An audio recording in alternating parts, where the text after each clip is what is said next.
Den 14. januar 2024, 52 år efter at jeg efterfulgte min elskede far, vil jeg træde tilbage som Danmarks dronning.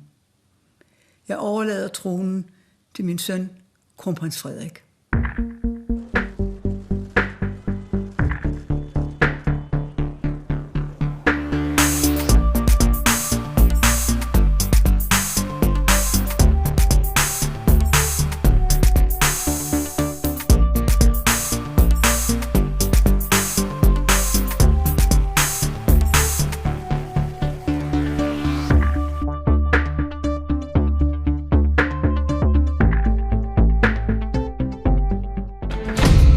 Get up, you can't sit there, get up! Why not? It's a chair. That is St. Edward's chair. People have carved their names on Listen it. to me, listen to me! Why should I waste my time listening to you? Because I have a voice!